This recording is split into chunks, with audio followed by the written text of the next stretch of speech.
Assalamu alaikum. In this video, I will talk about why students fail in an Mdcat. There are many reasons behind the failure of the students in an Mdcat. Number one of them, many of the students get confused in the exam during the paper. This is a test. This is definitely a pressurized game, a pressure game. Students cannot tolerate that pressure. इसके अलावा भी बहुत सी reasons हो सकती हैं. बच्चे ये समझते होते हैं कि ये एक एंट्री टेस्ट है, ये हमारे लिए स्क्रीनिंग है, इससे हम मेरिट बना भी सकते हैं, हम मेरिट से बाहर भी जा सकते हैं, ये हमारी फेट है, हमारी लाइफ है, हमारा फ्यूचर का हमारा करियर डिसाइड करेगा. तो इस वजह से बच्चों के ज़हनों पर एक अजीबोगरीब सा प्रेशर होता है. फिर ये कि बच्चे ड्यूरिंग पेपर अगर एक एमसीक्यू गलत होता है तो उसका प्रेशर कमिंग एमसीक्यूज़ पर भी होता है. एक एमसीक्यू गलत करने के बाद आगे वो कंफ्यूज हो जाते हैं, प्रेशराइज हो जाते हैं, वो नहीं कर पाते.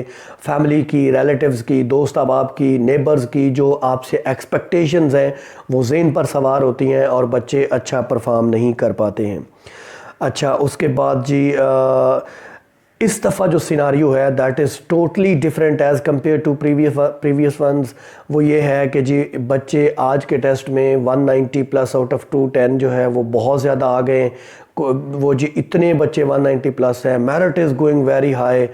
Aggregate will be 93, 94, 95. This will become difficult for me to get on the merit. ये स्टूडेंट सोच रहे हैं. तो ये यानी दो तरह की डिस्ट्रैक्शंस हैं. कुछ लोग कह रहे हैं कि मार्क्स आ ही नहीं रहे हैं. 190 प्लस के ऊपर बहुत कम लोग आ रहे हैं. अभी तक कोई 20 लोग हैं, कोई 30 लोग हैं कह रहे हैं. दूसरी तरफ जो है ये है कि जी बहुत ज़्यादा मार्क्स आ रहे हैं. These are two kinds of distractions. देखिए, आपका टेस्ट अलग होगा, आपका डे अलग होगा, आपकी प्रिपरेशन अलग है, आपका बैकग्राउंड अलग है, आपका नॉलेज अलग है, इन्फॉर्मेशन आपके ज़हन में अलग है, आपका मुकद्दर दूसरों से अलग है. So do not be panic. Allah almighty has written something in your fate and that is the best for you. बच्चों, just get relax and get your self calm and cool. अपनी बारी का इंतज़ार करें. इस साल ये बिकॉज ऑफ कोविड-19 आपका पूरा सेशन ही मुतासिर रहा है. आपके एग्ज़ाम्स एक हुए नहीं, फिर ऑनलाइन हुए, मीन्स के कम हुए, कम सिलेबस था, उसमें इंग्लिश नहीं थी, और फिर स्मार्ट सिलेबस था, फिर MD-CAT के लिए आपको वक्त भी कम मिल रहा है और सिनारियो ही डिफरेंट है. So if you fail you have a lot of reasons to tell the others that this was the reason.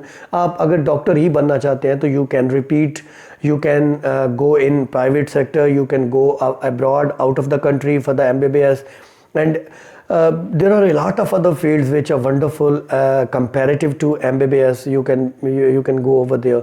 बच्चों, पता नहीं क्यों मुझे ऐसे लगता है कि this should be critical thinking. कल मेरे पास एक साइकोलॉजिस्ट आए. उन्होंने मुझे एक क्वेश्चनियर दिया.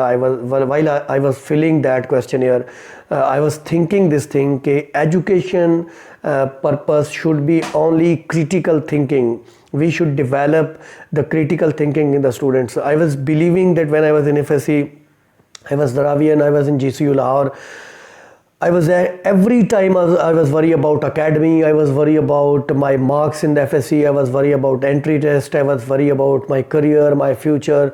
I never joined the music society, I never went into the debating society. I never enjoyed the games of that college, the wonderful and the brilliant college in the Pakistan. Reason behind it was I was pressurized. मेरे जहन में भर दिया गया था कि you have to come on the merit, you have to go in the medical field. If you fail you will be failure.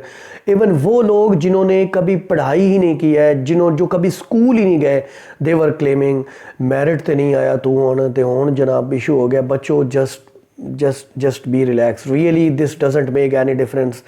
The opinion of those people who haven't went to school even doesn't cause any difference for you.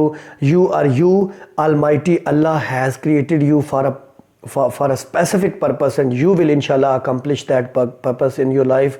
आप बस काम and cool रहिए, try करते रहिए. हमारे and पे सिर्फ effort है, सिर्फ कावश है, सिर्फ कोशिश है, वो हम करते रहेंगे इंशाल्लाह ताला, और अल्लाह पे यकीन रखेंगे कि जो हमारे मुकद्दर में बेस्ट है वो हमें मिल जाएगा. अल्लाह निगहबान.